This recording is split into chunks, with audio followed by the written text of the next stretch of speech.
Did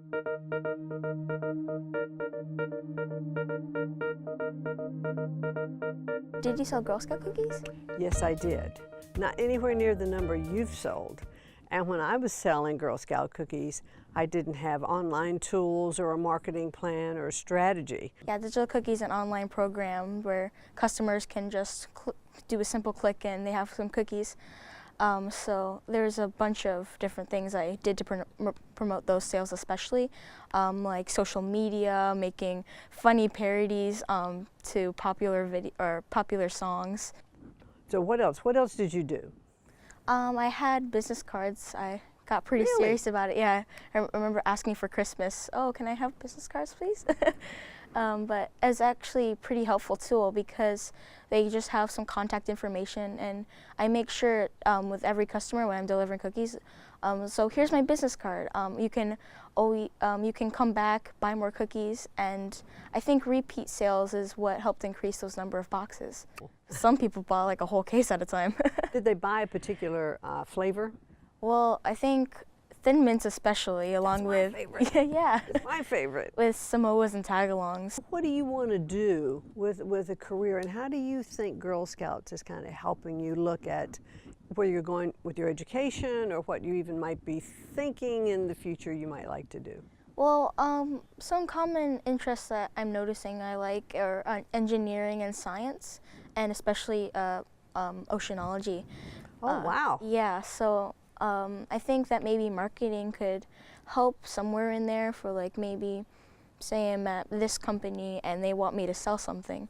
Like I could help with that, or maybe starting my own business. So what about strategizing for your sales? How did you do that? Did you set a goal in the beginning? How did you work that? Because it's very important, you know, in business or whatever you're doing, to set a goal and then have your plan follow.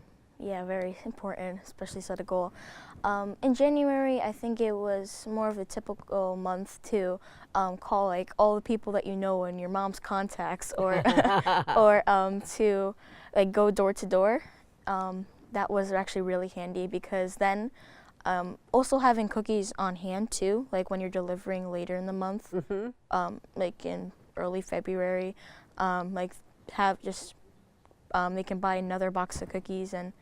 But yeah, pre-order sales January, and then the more cookies on hand and cookie booths, that was in like early March. You know, there's so much available today in social media that helps drive business, especially those businesses that are getting launched and just trying to get off the ground, because you can speak directly to the public, and it's a great tool that in years past you would have to spend money on marketing, you know, to get the word out about a product. So my advice to the kind of skills to develop is to thoroughly understand social media, because that is clearly in your age group.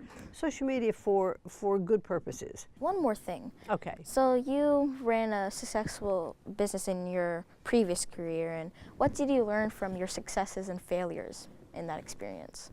Wow, we don't have enough time for me to tell you all of that today. Except that not to be afraid of failure, because every step you take has a risk. Sometimes you'll succeed and sometimes you won't. And I mean, I at one point in my career was bankrupt. So my husband and I lost everything that we had at one point. So that was a huge failure, but it's not so much how you fall, it's how you get back up. So you have to be willing to take risks, not risks that, you know, are insurmountable or create issues for you that would be devastating. But take some risk. Don't be afraid to do that. Don't be afraid to raise your hand. Don't be afraid to volunteer to things that you haven't really done before, because you'll learn from them. So step out there. Step out there and do things. I don't think I have to tell you about that. You seem pretty much doing that yourself. Try and try again. That's right. Oh. Exactly right. You're awesome. That was fantastic. High five on that. Great. Good job. Good job.